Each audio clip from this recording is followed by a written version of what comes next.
Olá, seja bem-vindo ao canal Política Consciência. O tema desse vídeo é o conceito de soberania na obra Do Contrato Social ou Princípios de Direito Político, de Jean-Jacques Rousseau. O livro foi publicado em 1762 e teve importante repercussão à época, consolidando-se com o tempo como um clássico do pensamento político. A publicação que utilizo é a 4ª edição do volume relativo ao Rousseau da coleção Os Pensadores, editado pela Nova Cultura em 1987. Recomendo também a leitura do Contrato Social, publicado pela Companhia das Letras e a Penguin Books. Exibo essas referências agora para você.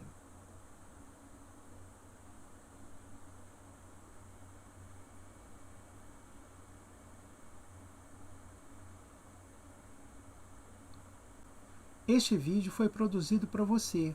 Curta, comente, compartilhe, inscreva-se no canal, clique no sininho para receber avisos de novas postagens, notificações. Assim você pode nos ajudar a produzir mais vídeos como esses.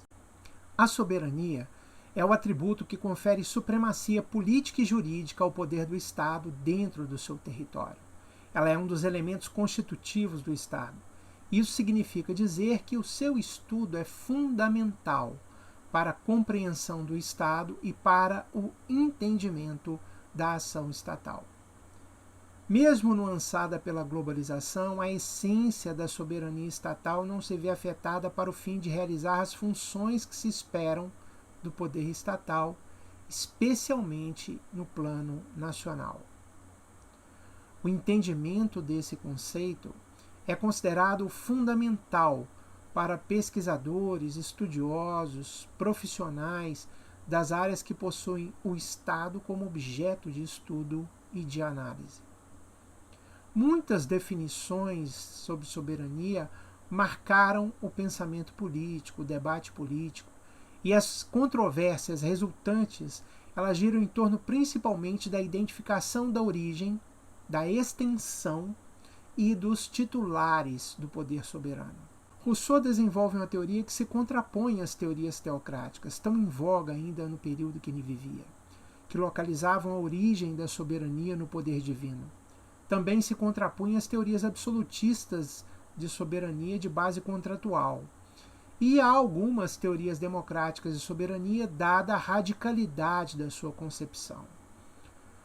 Buscando uma breve apresentação em caráter introdutório, Jean-Jacques Rousseau nasceu em 28 de junho de 1712 em Genebra, na Suíça, e faleceu em 2 de julho de 1778 em Hermenonville, na França.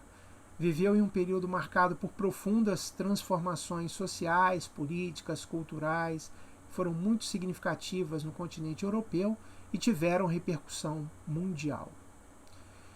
Foi um dos principais filósofos do período do Iluminismo na França, conhecido aí por suas obras O Discurso sobre a Origem e os Fundamentos da Desigualdade entre os Homens, Emílio da Educação, Do Contrato Social ou Princípios de Direito Político, né? Essas são as principais obras. Ele argumentava que o homem ele seria naturalmente bom, mas seria corrompido pela sociedade. Ele acreditava que a desigualdade é uma construção social e defendia a ideia de um contrato social de novo tipo, baseado na vontade geral do povo, onde os indivíduos renunciariam aos seus interesses pessoais em favor do bem comum.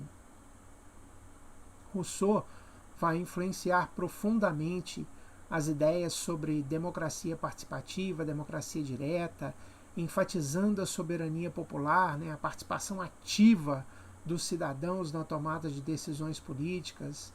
Seu pensamento centrado na ideia de contrato social e na busca pela liberdade, igualdade, justiça, vai influenciar revoluções, eventos e movimentos sociais importantes, não só na França, mas também em outros países, principalmente nos continentes europeu e americano, ajudando a moldar conceitos e práticas de governança e de justiça social. Essa aula destaca o seu conceito de soberania, né? Conceito bastante original. A estrutura da aula é a seguinte: num primeiro momento, destacaremos a importância de Rousseau na construção do conceito de soberania. Falaremos sobre seu conceito de liberdade e como a busca pela liberdade afeta no desenho de um contrato social de novo tipo. Localizaremos quem é o soberano, quais as consequências do contrato social, quais são as diferenças entre a perspectiva do soberano e a do súdito no contrato, quais são as características da soberania. Diferenciaremos conceitos que normalmente as pessoas confundem, como vontade da maioria, vontade geral e vontade de todos. Falaremos sobre a separação de poderes e a relação dela com a soberania. Os limites do poder soberano serão identificados. E lembraremos que a soberania está no poder legislativo, não podendo ser representada, pois somente o soberano pode fazer as leis. Vamos à aula. Vamos tratar das inovações introduzidas por Rousseau no tema da soberania. Ele é um autor muito importante para quando a gente considera o tema soberania, em razão de ter criado toda uma elaboração, né, especial sobre um tipo de soberania determinada que se chama soberania popular. O Rousseau, ao contrário das pessoas que o antecederam, dos teóricos, né, da soberania que o antecederam, ao invés de localizar a soberania no Estado, sob o comando de um rei absoluto, ou então, ao invés de ele localizar a soberania numa espécie de democracia representativa, corpo legislativo sendo escolhido pelo povo para representar esse povo num parlamento, numa assembleia, enfim, ele descarta essas opções e vai dizer que quem de fato é o soberano é o povo.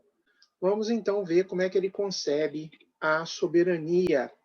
Quando a gente trata do tema soberania, consultar Rousseau é obrigatório, e ele é tão ousada a concepção que ele construiu, há um reconhecimento de que o Rousseau colocou um desafio enorme para a prática política, que é construir uma situação em que as decisões políticas elas são tomadas pelo corpo de cidadãos. Aí você fala, mas professor, quando foi falado sobre democracia ateniense, uma democracia direta, nós também compreendemos que lá em Atenas os cidadãos participavam do processo de tomada de decisões e tomavam as decisões. Sim, mas em Atenas você tinha essa questão do voto. Então, quando, por exemplo, havia divergência sobre as questões, era o momento de começar a votação, e na votação aqueles que concordavam manifestavam-se e aqueles que discordavam também fazia-se a contagem dos votos ao final desse processo de votação e determinava-se o vencedor dessa maneira. Rousseau não aceita bem essa ideia. Para ele, essa seria uma democracia de maioria. E uma democracia de maioria, em que as decisões são tomadas por uma maioria de pessoas, não corresponderia de fato ao que ele imaginava ser uma verdadeira república, né? Uma verdadeira democracia. Ele imaginava que as decisões do órgão soberano, né, que é a vontade geral, que é a expressão da vontade comum de todos os cidadãos, ela deveria ser aceita consensualmente, deveria ser decisão de fato comum, aquela decisão que expressava a vontade comum de todo o corpo de cidadãos. Por isso que é tão difícil a gente imaginar esse tipo de visão de soberania sendo efetivada. Mas, como eu disse para vocês, desde que o livro dele, que consolida essa visão de soberania, o Contrato Social, apareceu, ele colocou esse desafio para a teoria política e até hoje muitos são influenciados por Rousseau e procuram aproximar o máximo possível do seu pensamento quando propõem soluções para os problemas que as nossas democracias enfrentam hoje. Então está aí na estrelinha, ele cria uma concepção de soberania popular muito famosa por ser muito radical, mas do ponto de vista prático nós ainda não conseguimos viabilizar, né, o que ele pensou. Tá? Bom, e aí vamos começar a apresentar então agora o conteúdo do contrato social para vocês, como é que ele concebe a soberania. Ele imagina, começa a refletir sobre as questões afetas à soberania, ao Estado, à República, à organização política dos homens, da seguinte maneira. A grande preocupação que ele expressa na sua obra é em garantir uma forma de organização política que permitisse às pessoas, sobretudo aos cidadãos, serem livres de fato, serem livres. E ele dizia que não conseguia perceber em lugar nenhum do mundo que ele vivia no século XVIII, mas mesmo hoje tiraria a mesma conclusão. Então ele olhava para tudo quanto é lado, ele olhava, por exemplo, para os regimes absolutistas europeus e não via uma situação na qual os cidadãos poderiam considerar-se livres. Olhava também para a Inglaterra, já experimentava uma democracia representativa liberal, pelo menos lá no seu início. Então a Inglaterra já tinha instituído o parlamentarismo, já tinha diminuído muito os poderes do monarca, já o parlamento já assumia uma função, o parlamento composto por membros eleitos pelos cidadãos ingleses, já assumia uma função de principal produtor das leis na Inglaterra. Mesmo nessa situação, Rousseau entendia que os ingleses não eram livres, não viviam sobre um sistema político que lhes dava liberdade. Por que ele chegou a essa conclusão? Porque Rousseau era muito exigente quando ele refletia sobre a questão da liberdade. Para ele, um homem somente, quando eu falo um homem, né, o ser humano ele somente seria livre de fato se ele obedecesse às leis que ele mesmo ajudou a construir. Então, se ele obedecesse leis postas por outros homens, ele dificilmente ele se reconheceria nessas leis, porque foram postas por outros. Ele não contribuiu para a formação da vontade que gerou a lei. E aí, se você obedece leis postas por outros, você não seria verdadeiramente livre. Então, a condição de liberdade verdadeira para o Rousseau é você obedecer à lei que você mesmo colocou. Então, está aqui, ó, bem destacado aqui no cantinho. Aí aqui eu mostro a evolução desse pensamento, né, lá no contrato social. Então, aqui nesse canto, ó, vocês podem observar que tem a conclusão. Então, a condição de liberdade para o Rousseau, o homem elaborar as leis que afetam a sua vida. Então, onde isso não é possível, o homem não seria verdadeiramente livre. E aí o início do contrato social é muito famoso, né? Aquela parte, as primeiras linhas, em que o Rousseau coloca: o homem nasce livre e por toda a parte encontra-se a ferros, ou seja, por toda a parte ele encontra-se preso, ele encontra-se subordinado a uma ordem política que ele não ajudou a construir. Então, essa ideia do Rousseau, uma ideia muito importante no direito, na política, e que vai influenciar muitos. Bom, então, como construir uma sociedade livre para Rousseau? Como é que as pessoas podem fazer para saírem do estado de subordinação em que se encontram, obedecendo leis postas por outros, para construírem uma sociedade política na qual eles pudessem, sim, participar do processo de elaboração das leis. E aí tornarem-se livres por obedecerem às leis que eles próprios se colocaram. Então, para sair, então, do estado em que estão, os homens deveriam realizar um contrato social.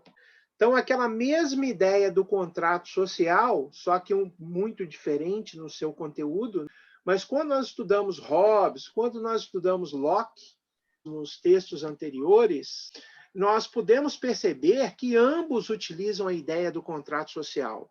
O Hobbes dizia que nós devemos criar um Estado por meio de um contrato social. Esse Estado tem que ser todo poderoso para preservar a nossa vida, os nossos bens, garantir que a gente possa viver uma boa vida, uma vida segura.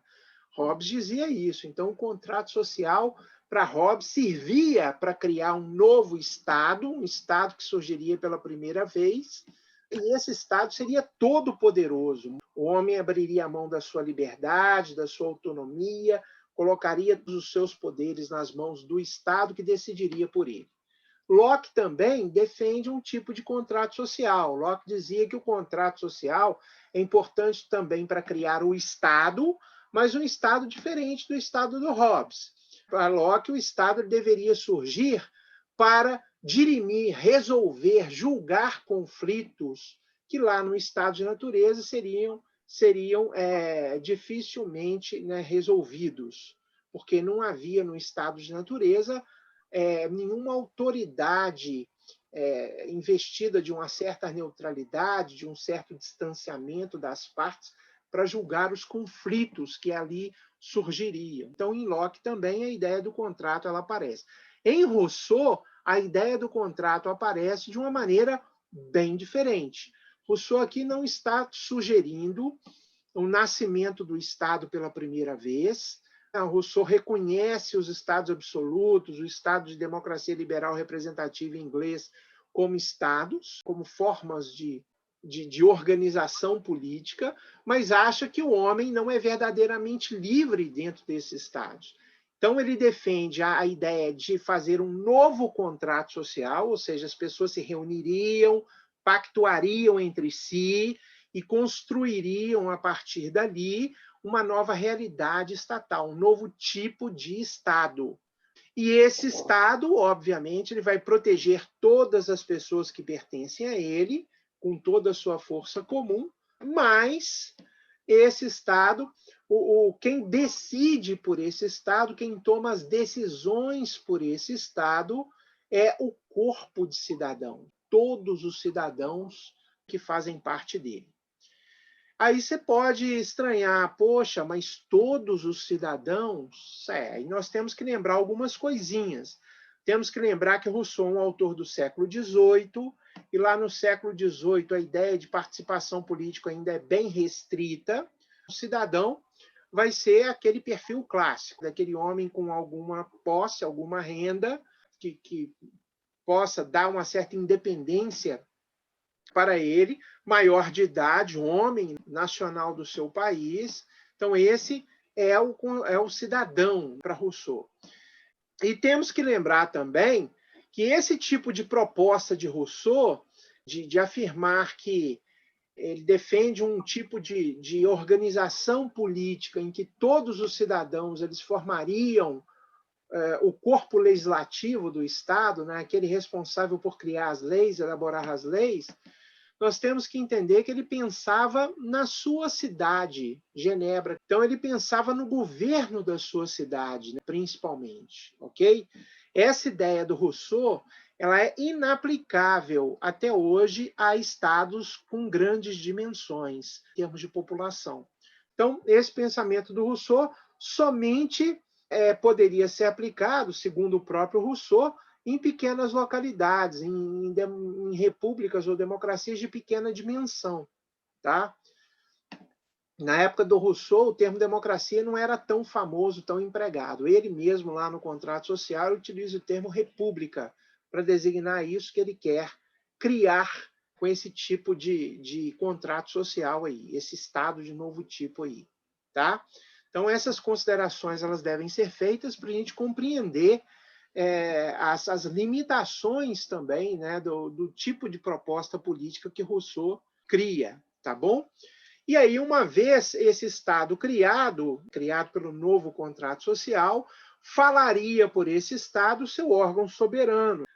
O seu órgão soberano ele chama de vontade geral. Então, tem uma passagem que eu selecionei e que ilustra bem esse pensamento soniano. Tá bom? Aqui, ó.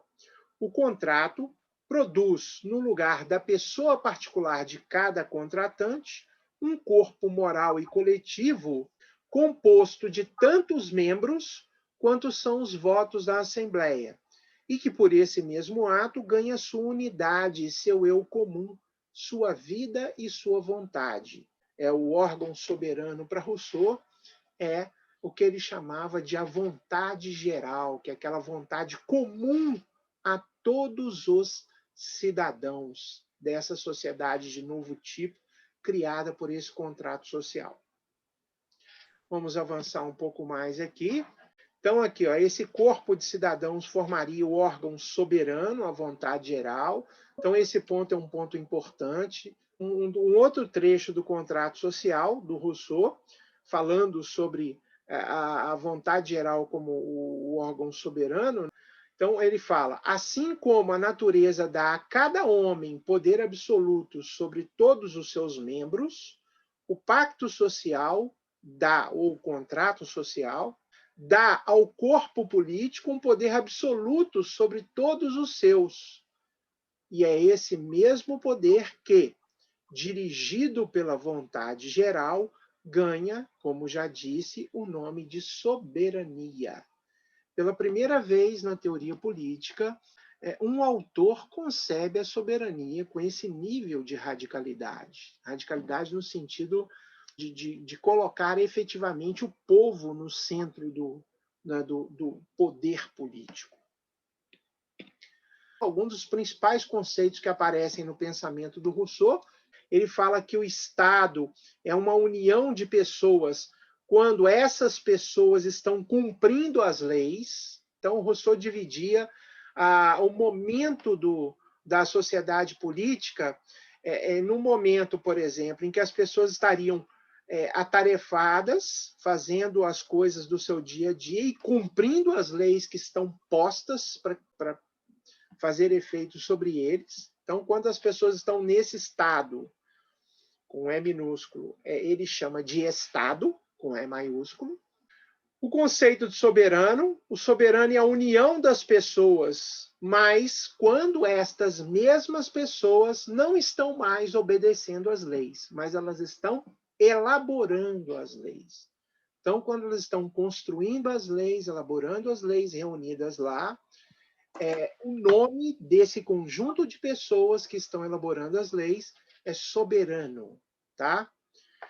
Potência, ele chama de potência o país quando se relaciona com outros países. O conceito de Estado-nação já era um conceito que já havia emergido.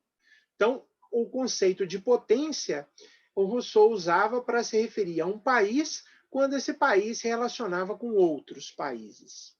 Povo, ele chama de povo a união de pessoas de um país que tem um vínculo de cidadania ou de nacionalidade com um determinado país.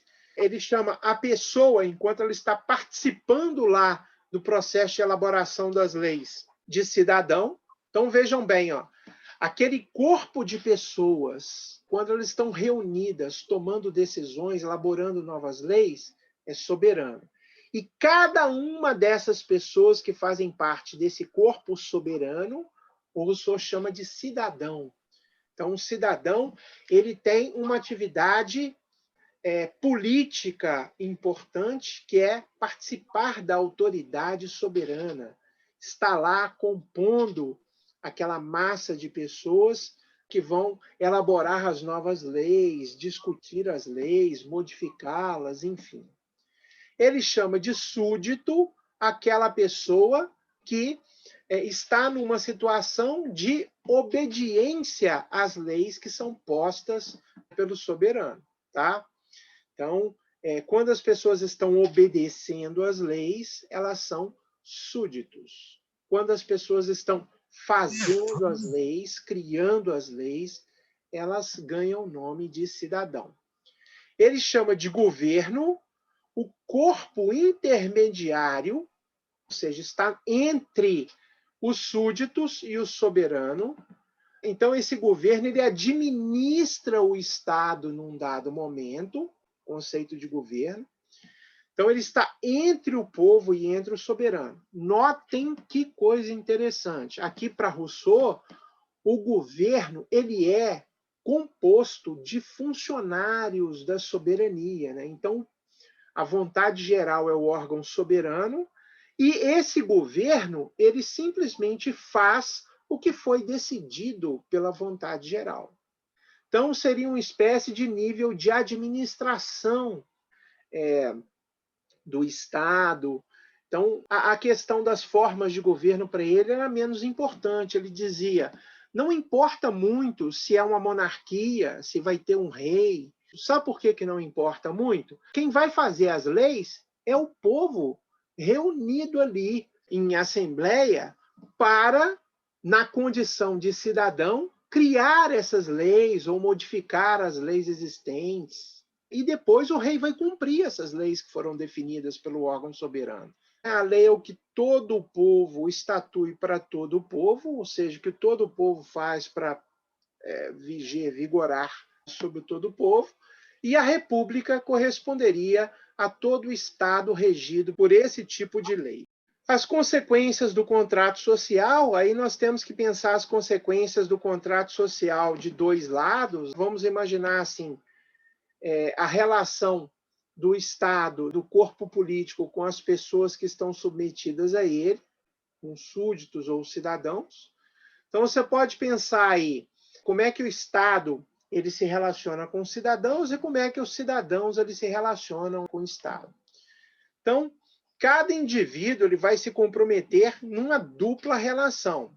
Ele é, ao mesmo tempo, membro do órgão soberano, da vontade geral, porque o Rousseau dizia que a vontade geral é a vontade comum de todos os cidadãos, então todos os cidadãos participavam da formação da vontade do Estado, todos aqueles que eram considerados cidadãos. Então tem esse ponto. E como membro do Estado em relação ao soberano, ou seja, depois que ele participava do processo de elaboração das leis, da modificação das leis, da criação das leis, ele se obrigaria a obedecer essas leis, né, postas por ele mesmo, juntamente com os demais cidadãos. Tá? Bom, daí, desse raciocínio, nós podemos derivar os limites do poder soberano para Jean-Jacques Rousseau, os limites do poder soberano. Então, claro que o soberano, a vontade geral, ela está numa posição de soberania, ou seja, o maior poder existente.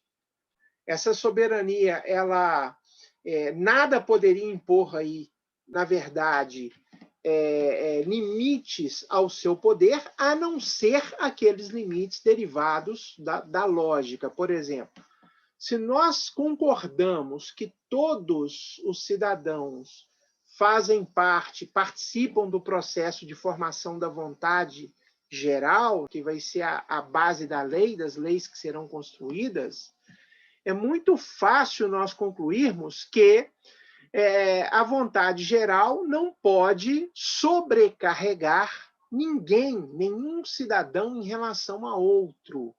Por quê? Porque essa pessoa que foi sobrecarregada, a princípio, a sua vontade, ela contribuiu para a formação da vontade geral e dificilmente alguém aceitaria ou se submeteria a uma situação na qual fosse sobrecarregada em relação a alguém. Então, é claro que todo mundo vai concordar com uma determinada proposição, vendo-se aí como igual a todos os outros. Então, não tem como você aliviar para um cidadão e sobrecarregar o outro. Então, esses limites lógicos seriam, na verdade, os limites que o soberano ele teria, que a vontade geral ela teria.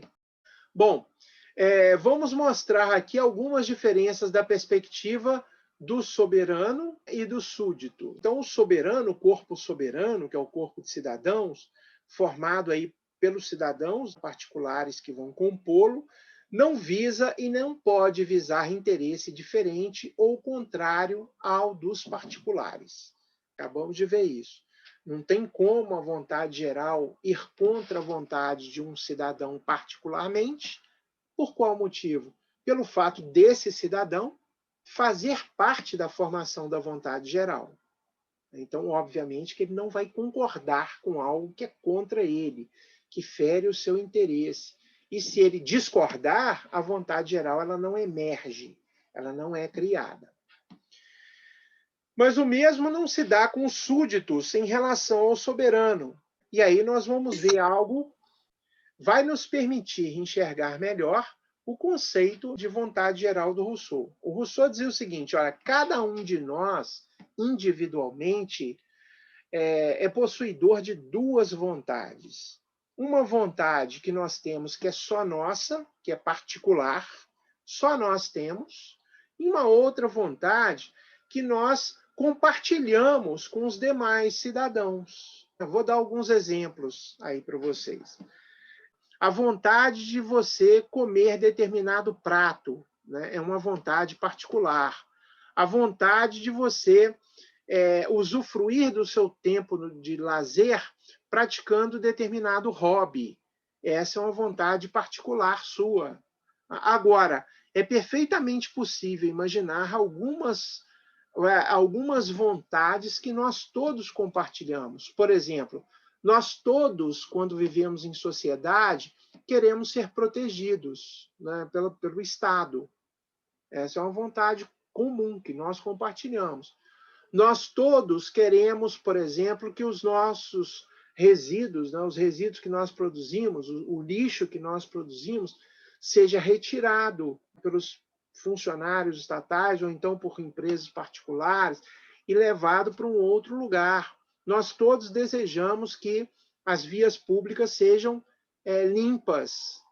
Enfim, é razoável nós imaginarmos algumas vontades que nós temos e que são vontades compartilhadas.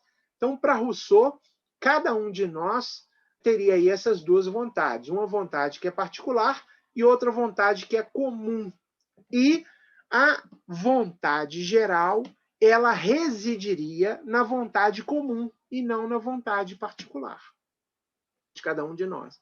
Então, ela está baseada naquela vontade que nós compartilhamos, que é comum a todos nós.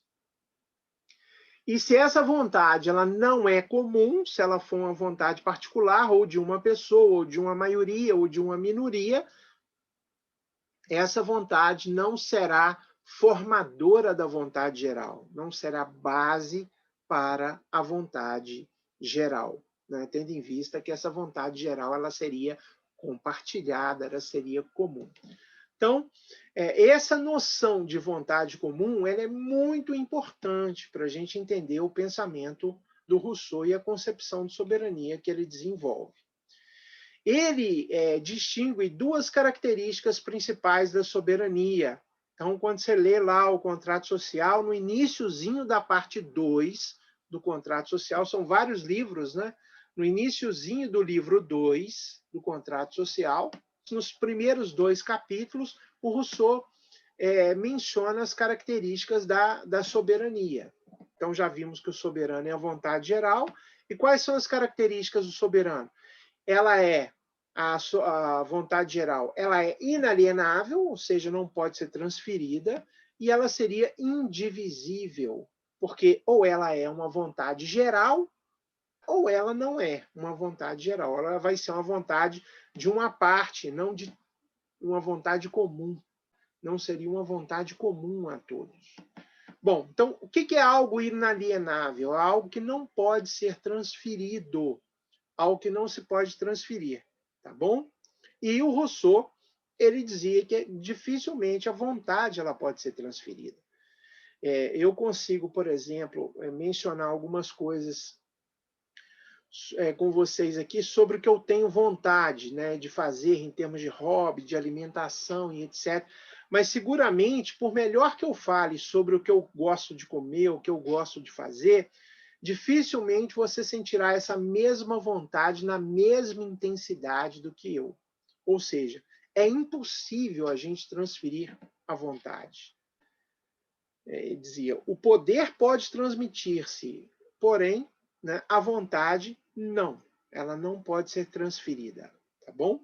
Ou transmitida, enfim. Então, ela é inalienável, ela é intransferível e ela também é indivisível. Ela é indivisível pelo mesmo motivo que ela é inalienável. Por quê? Bom, se a vontade ela é una, sob a perspectiva dela não poder ser transferida, Rousseau concluía que a vontade, ou ela seria uma vontade comum a todas as pessoas, ou então ela seria uma vontade de um só, ou de uma maioria de pessoas dentro daquele grupo, ou de uma minoria de pessoas dentro daquele grupo, ou seja, de uma parte dentro daquele grupo. E se ela é vontade de uma parte, ela não pode ser considerada vontade geral, tá?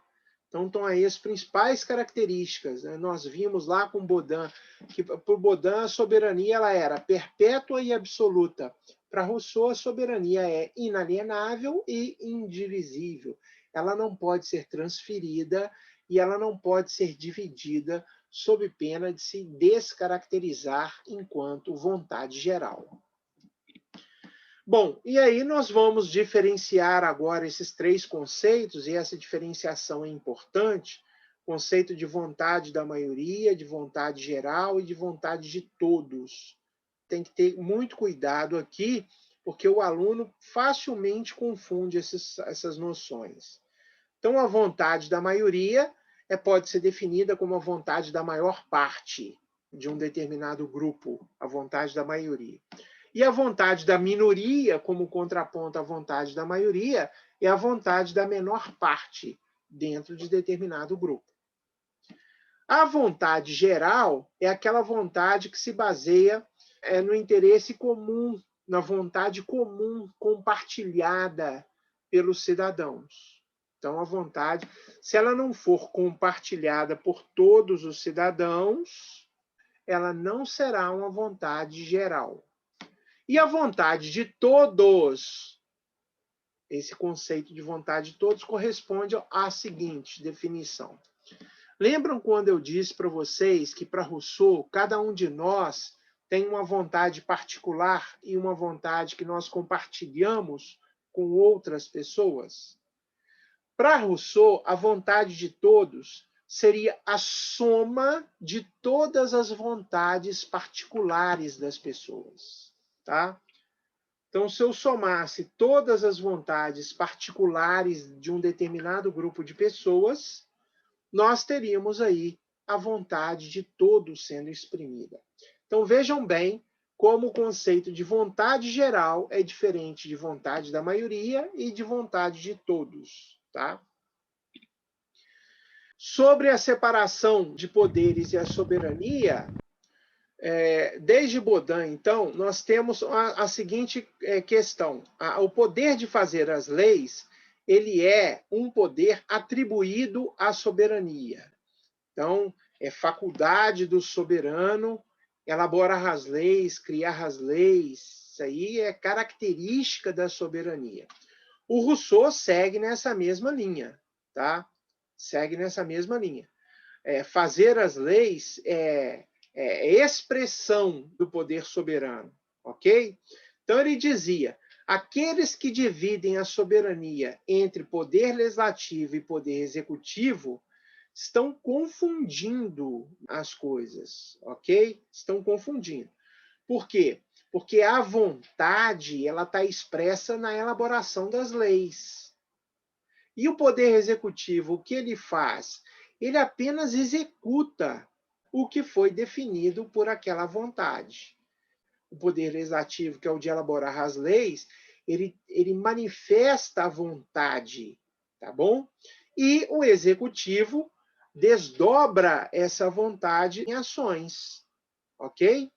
Então, há uma dependência do poder legislativo em relação ao poder executivo, que é o poder executivo que vai colocar em prática, né, fazer, realizar o que foi definido, né, por exemplo, fiscalizar o cumprimento das leis, a observação das leis, administrar aquela república conforme as leis definem que aquela república deve ser administrada.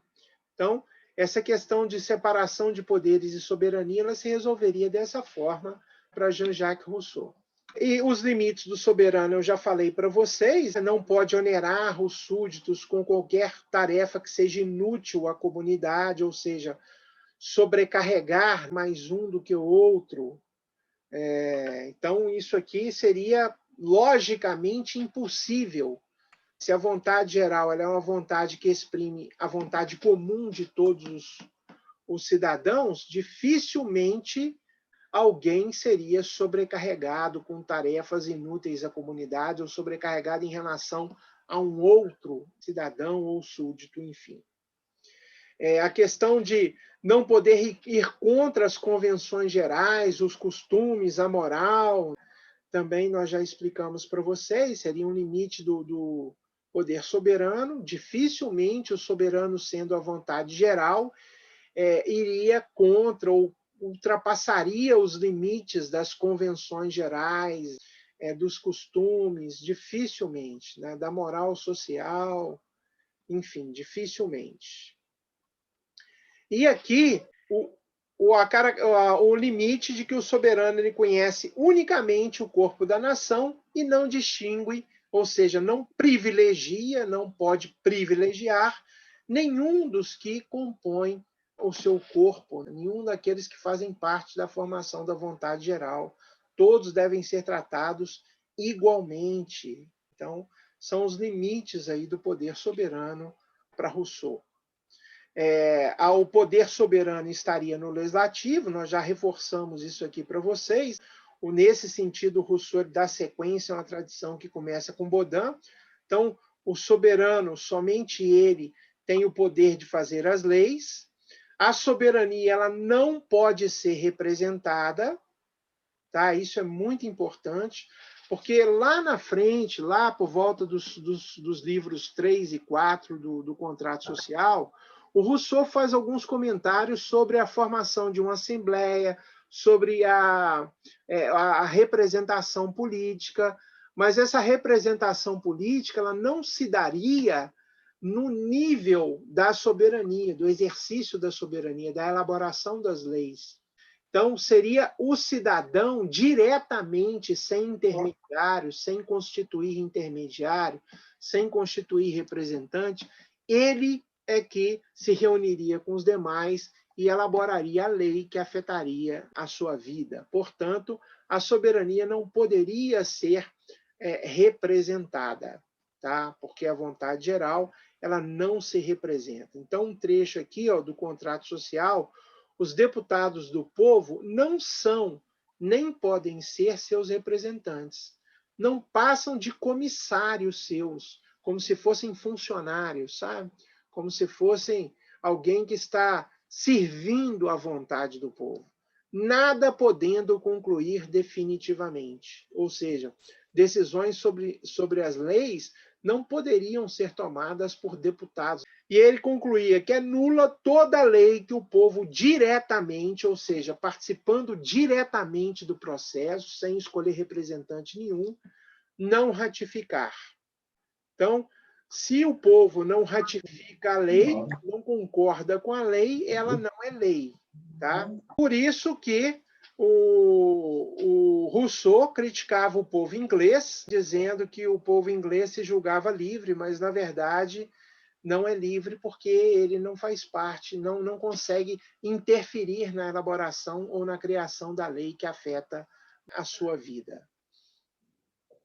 O Rousseau vai admitir essa representação, a representação política apenas no executivo e não associada às tarefas de elaborar leis, e não no legislativo. E aí ele fala, não sendo a lei mais do que a declaração da vontade geral, claro é que no poder legislativo o povo não possa ser representado, mas tal coisa pode e deve acontecer no poder executivo, que não passa da força aplicada à lei. Ou seja, no executivo, aquele poder que cuida da administração, da prática de governo, de colocar o que foi decidido em prática, pode-se conceber representação. Já a tarefa de elaborar as leis caberia única e exclusivamente à vontade geral, né? Aos cidadãos reunidos no órgão soberano para a formação da vontade geral. E ela seria expressão da soberania. Muito bem, pessoal. Buscando aí concluir essa parte do pensamento do Rousseau no contrato social, Se, de fato, o povo participasse da elaboração das leis da maneira como Rousseau imaginou lá no contrato social, nós teríamos o que ele chama de uma república, né, de fato. Tá? Então, ele fala que a república é o verdadeiro governo legítimo. Tá? Então, o soberano, ou a vontade geral, pode confiar o governo, por exemplo, a todo o povo, a maior parte dele, isso se chama democracia, como convém aí aos estados de menor tamanho, a um pequeno número de pessoas, a aristocracia, como convém a estados que têm um tamanho médio, ou então a uma só pessoa, que ele chamava de monarquia, como convém aos estados grandes. Então é isso sobre o Rousseau. Vou fazer uma breve revisão dos principais pontos aqui que nós falamos agora. Então, é importante você saber que o Rousseau é pai de um conceito de soberania popular muito radical, que o órgão soberano era chamado de vontade geral, e a vontade geral era o quê? Era a vontade comum de todos os cidadãos. Isso é que era a vontade geral para Rousseau. Uma verdadeira república para Rousseau só poderia ser constituída se a vontade geral fosse a base da lei. Então, ela deveria criar as leis todas existentes no país. E dessa forma, os homens seriam verdadeiramente livres, porque estariam participando da criação das leis que afetariam as suas vidas. Essa é a condição, né, de liberdade para Rousseau. Um outro ponto importante é você guardar aí que para Rousseau as duas características da soberania, ela é inalienável porque não pode ser transferida, a vontade não se transfere, e ela é indivisível, porque se a vontade geral, se a soberania pudesse ser dividida, ela não seria vontade geral, seria vontade da maioria, da minoria, de uma parte contra a outra parte, e não a vontade comum de todos. Então, esses são os pontos mais importantes sobre o pensamento do Rousseau. Bom, espero que vocês tenham gostado. Vimos que Rousseau contrapõe as teorias teocráticas e algumas teorias democráticas, desenvolvendo uma noção radical, né, de soberania popular. Novamente, Rousseau atribuía a origem da desigualdade social ao surgimento da propriedade privada e à evolução das sociedades. A propriedade privada levaria à competição, ao poder desigual e à exploração dos mais fracos. Rousseau considerava os governos de sua época inadequados, porque, em vez de representar a vontade geral do povo, eles representavam interesses particulares, favorecendo elites e consolidando as desigualdades. Ele via a sociedade como corrompida pelo avanço da propriedade privada, né? E os governos existentes, então, como perpetuadores dessa desigualdade ao invés de atenuá-la.